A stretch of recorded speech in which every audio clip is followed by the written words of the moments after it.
Now drawbacks of USSR, तो इसमें क्या है, फर्स्ट पॉइंट देखो, वेरी ब्यूरोक्रेटिक। जो सीपीएसयू थी, ठीक है, जो पॉलिटिकल पार्टी थी, वो बहुत ज्यादा ब्यूरोक्रेटिक थी, ठीक है, बहुत ही ज्यादा जो भी तानाशाह थी, बहुत ही जो भी रूल वगैरह निकालती थी वो सबको फॉलो करना पड़ता था। लैक ऑफ डेमोक्रेसी, वहां पे डेमोक्रेसी नहीं थी।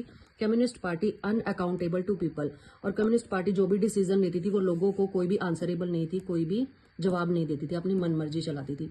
रशिया डोमिनेंट ऑन एवरीथिंग, ठीक है, जो रशिया है वो अदर 14 कंट्रीज के ऊपर डोमिनेट करता था।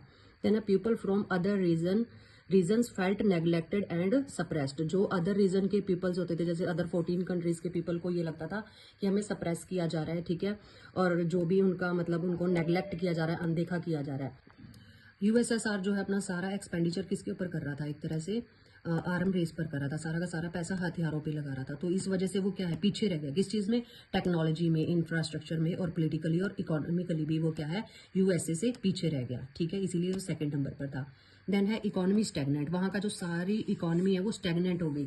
स्टैग्नेंट का मतलब यहाँ पर क्या है, एक तरह से स्टेबल हो जाना, स्टेबल रह गई, ठीक है, वो बढ़ नहीं रही थी बिल्कुल भी, ठीक है, तो स्टैग्नेंट हो गई, रुक गई यहाँ की इकोनॉमी बिल्कुल। देन है इन्वेजन ऑफ अफगानिस्तान 1979, 79 के अंदर क्या किया यूएसएसआर, पहले इनके हालात इतने खराब चल रहे हैं, ऊपर से उन्होंने क्या किया, अफगानिस्तान के ऊपर मतलब ये एक तरह से कब्जा कर लिया, तो उनकी कंडीशन जो है और भी ज्यादा खराब हो गई।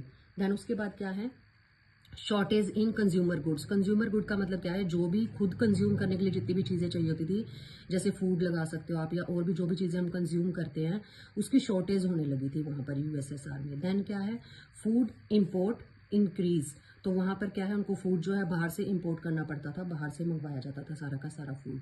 तो ये थे सारे के सारे ड्रॉबैक्स। तो ये जो है आपको यूएसएसआर का सारा टॉपिक क्लियर हो चुका है। पहले हमने इसका पॉलिटिकल सिस्टम पढ़ा, फिर हमने इकोनॉमिक सिस्टम पढ़ा, और देन उसके बाद ड्रॉबैक्स पढ़े हैं। तो ये सारा का सारा जो है आपका एक लॉन्ग क्वेश्चन जो है यहाँ पे प्रिपेयर हो जाता है।